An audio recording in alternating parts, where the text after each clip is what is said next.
guys! So for today's video, I'll be sharing with you my OGTT experience as a first time mom. Sa mga hindi pa po nakakakilala dyan, ako nga po pala si Mami Sassy Joy.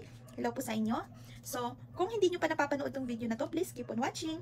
So dito sa video na to, malalaman nyo kung ano po ba yung OGTT at tuwing kailan po ito kinakandak, bakit po ito mahalaga sa buntis, at ano pang preparation na gagawin. So yung OGTT po pala ay ang Oral Glucose Tolerance Test na ginagawa po ito sa mga buntis na tulad ko. At ang preparation po pala nito ay magpa-fasting po kayo, FBS, 8 hours po yon. At ginaganap po ito 24 weeks hanggang 28 weeks po ng tiyan nyo. In my case, 24 weeks na po yung aking tiyan, as may OB advice na kailangan ko na po magpa-OGTT. Ayan, so, kay Doña Aurora, OBGYN and Birthing Center, Caloocan po ako nagpa-OGTT dahil andun po yung aking OBGYN. So, sa kanila po, ang fasting hours po nila is 12 hanggang 8 po. So, 12 midnight po yung last, nakain mo po. Then, by 8 ng umaga, kukuhaan ka na po ng blood sample. As a first time ma'am, nagkamali po ako ng oras ng fasting. Unang tanong pa lang po sa akin ng midtech, ano daw po yung huling oras ng kain ko? Ayun, mali agad ako mga mamis. Kasi ang sinagot ko ay 10:30 PM. So, which is, over fasting na ako pagdating ng 8 ng morning. So, si Doña Aurora po ay mahigpit po talaga. Hindi po nila talaga ako pinayagan mga mamis. Kasi ayaw nila na magkamali ng result or yung false result. So, dahil ako ang mali, umuwi na lang ako mga mami. So, para sa inyo ha, sa mga first time dyan tulad ko, dapat strictly pag sinabing 12 midnight ang huling kain, uurasan nyo talaga siya mga mamis, 12 midnight talaga. So, kinabukasan bumalik ako. Tama na yung oras ng fasting ko kasi inurasan ko talaga siya mga mami. Ayan. Then, pagbalik ko kinabukasan, kaya po pala kinakandak ang OGTT para malaman po kung meron kayong GDM or yung tinatawag na gestational diabetes mellitus, or para malaman kung kaya ba mag-intake ng body nyo ng ganong kataas na glucose or sugar. Ayan, so 75 gram pala yung sugar na glucose drink na intake nyo, orange flavor po yun siya. So kinabukasan po bumalik ako, then ayun, pinayagan na ako kasi tama na yung oras ng aking fasting. So pagdating ko po, kinuhaan agad ako ng medtech ng first blood sample ko, then binigyan na po ako ng glucose orange drink na 75 gram. Malamig po yun na ibibigay sa inyo, and kailangan nyo po yun i-take ng within 45 minutes para sa next kuha ng dugo nyo ay tapos nyo na po yun i-take.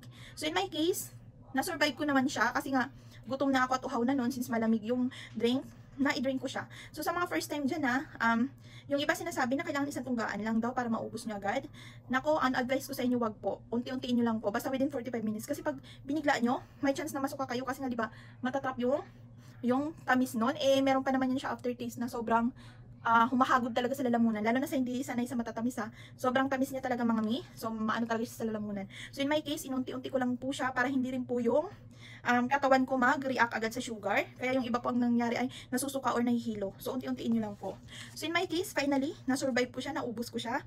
So, kailangan mga mi kailangan nyo po yun ubusin. Bawal masuka kasi pag nasuka kayo, sayang uulit kayo. 800 pesos din po yan. So, hindi po lahat ng nagkakandak ng OGTT ay 800 pesos po kay Doña Aurora lang po yun. Sa iba is, hindi ko alam, may 900, may iba-iba po sila ng price mga mi.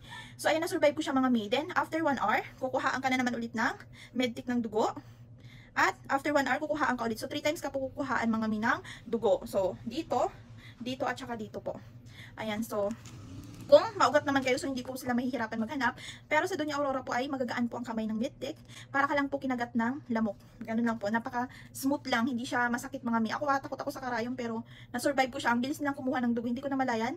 Tapos napala. Ayun. So, then, kinabukasan, bumalik ako para makuha yung result. Kinakabahan pa nga ako kasi napakatamis ko pa naman na tao. Charis, napaka-sweet ko pa naman. Diba? So, kinakabahan ako na, alam niyo yun, baka hindi maging normal yung blood sugar test ko. Pero, no, sinabi ng aking OBGYN kay Doc Helen, hello po sa'yo. So, natuwa po si Doc kasi normal po yung aking blood sugar mga mi, di ba? Napakasaya. So, normal po yung blood sugar ko. So, ayan, andito po yung result ko. Ayan, nandito po yung result ko. Then, ipa-flash ko na lang din po sa screen para makita nyo kung ano po yung, magka-idea kayo kung ano po yung result kapag ka normal yung blood sugar. Ayan. So, ipa-flash ko na lang po yun. Then, ayun, nagtanong na nga ako sa OBGYN ko. Sinabi niya na normal naman yung blood sugar ko, which is very good daw ako. Ayan, sa natuwa naman ng mami nyo.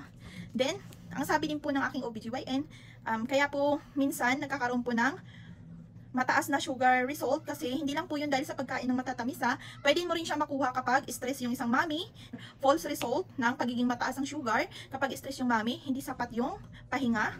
At yun, kapag kumakain kayo ng matataas ang sugar level. So, dapat healthy diet kayo mga mamis, lalo na pag mga buntis kayo. In my case kasi, hindi naman ako nai-stress at nakakatulog ako ng maayos, nakakapagpahinga ako ng maayos, at medyo nagbawas ako dun sa mga matatamis na kinakain ko. Lalo na sa mga milk tea ha, matataas ang sugar niya, kaya iwas-iwas kayo dyan. Ayun. Then, para sa mga buntis dyan, so, dapat ha, ingat-ingat tayo din. Ayun, masaya yung ubi ko, nagkwentuhan pa kami. Ang saya niya kasi nga, normal yung result ng sugar ko. So, next visit ko sa kanya is August 6 na po. So, ayan na, mga mami, sana may natutunan kayo at sana nagustuhan niyo yung video ko. Kung nagustuhan niyo to, please follow for my page. Ayan. Then, baka marami pa akong mga pregnancy journey video na i-upload. Kaya naman, see you on my next video. Bye-bye!